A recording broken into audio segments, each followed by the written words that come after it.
Penktas skyrius. Kelionė. Vandens buvo tiek daug, kad lova sklandžiai nusileido žemyn.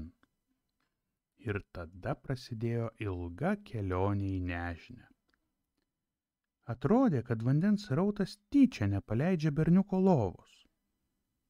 Maža to, ji plaukė srauto priekyje ir Pietika jautėsi kaip laivo kapitonas. Srovė judėjo tarytum gyvas padaras. Pasiekusi automagistralę, kad nesusidurtų su automobiliais, ji tiesiog peršoko ją. Ta pati padarė su geležinkelio bėgiais.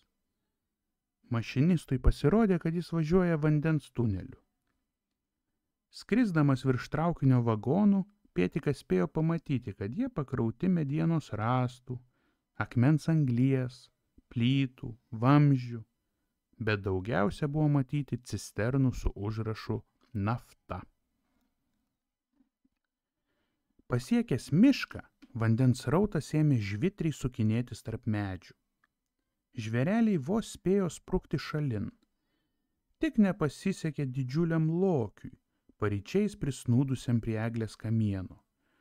Srovė pačiupo jį kaip šapelį ir nunešė tolyn. Vienu metu lokys atsidūrė šalia lovos, bet berniukas jam nerūpėjo.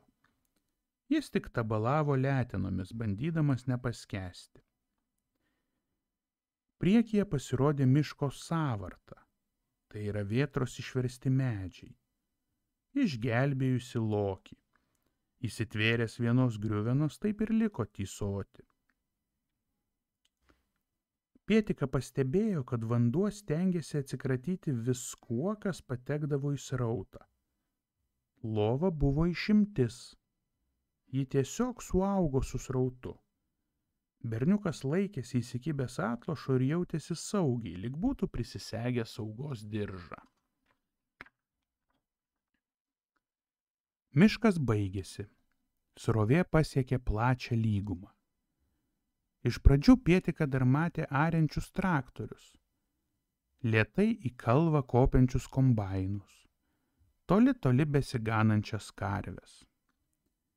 Tačiau srautas taip įsibėgėjo, kad akyse viskas ėmė mirguliuoti ir jis nebegalėjo atskirti nei daiktų, nei vaizdų. Staiga greitis sulėtėjo, lyg kažkas būtų nuspaudęs stabdžio pedalą. Lova sustojo. Niekur nematyti kranto. Nejaugi tai jūra, pamanė berniukas.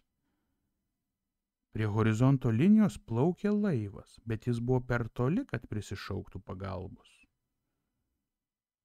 Pro šalį pralėkė delfinų pulkelis. Banginis, purkšdamas fontaną, laikėsi atokiau. Matyt, bijojo netyčia apversti lovą. Bet kai susidomėjęs ryklys pradėjo aplinkui sukti ratus, rodydamas virš vandens išnirusi peleką, Pietika ne juokais išsigando. O srautas niekur nedingo. Jis priminė pavargusi arklį, besiganantį pievoje ir kaupiantį jėgas tolimesniai kelioniai. Lova truktelėjo iš vietos, nes srovė greitėjo ir taip įsibėgėjo, kad tolumoje plaukęs laivas akimirksniu liko kažkur gale. Taip sparčiai skrodžiant jūrą netruko pasirodyti krantas. Pasiekusi žemę, srovė sulėtėjo ir Pietika vėl galėjo matyti, kas dedasi aplinkui. O dėjosi įdomių dalykų. Saulė plieskė tiesiai virš galvos, buvo pragariškai karšta. Jis net prisidengė paklodę, kad pasidarytų šiokį tokį pavėsį. Apsidairęs aplinkui pamatė dramblių kaimenę.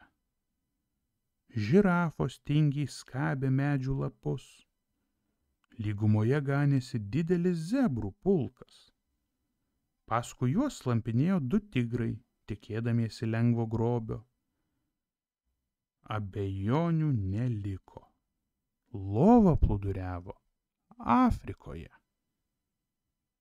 Srautas, pasiekęs kelionės tikslą, išsiliejo į seklų tvenkinį. Ištroškę drambliai suskubo prie vandens. Neatsiliko ir žirafos, ir zebrai. Iš slaptų vietų ėmė lysti plėšrūnai, liūtai, tigrai, leopardai.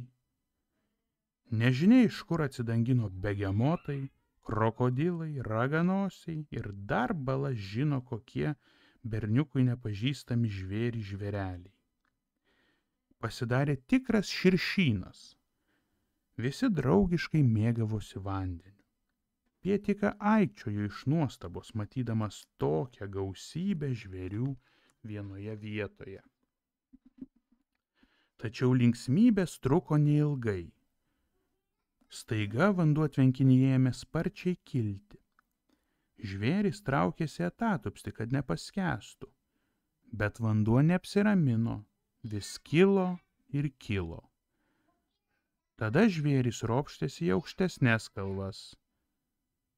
Greitai jų prisirinko 9 galybės, neliko nei laisvos pėdos. Plėšrūnai nepuolė, o kiti žvėreliai jų nebijojo, visi laikėsi draugiškai. Didžiausias priešas tapo vanduo. Palmės apsėmė tiek, kad matėsi tik viršūnės, ant kurių spietėsi paukščių pulkai. Žirafos iš pradžių bandė oriai braidyti po kylantį vandenį, bet ir joms greitai pasidarė riesta, virš vandens kyšojo tik jų galvos. Berniukui pasirodė, kad jos plaukioja atskirai nuo žirafų kaklų. Tai matydamas Pietika galvojo, jeigu vanduo ir toliau taip sparčiai kils, apsems visą Afriką. Bet jis nežinojo, ko griebtis, nes lova plūduriavo milžiniškame tvenkinyje.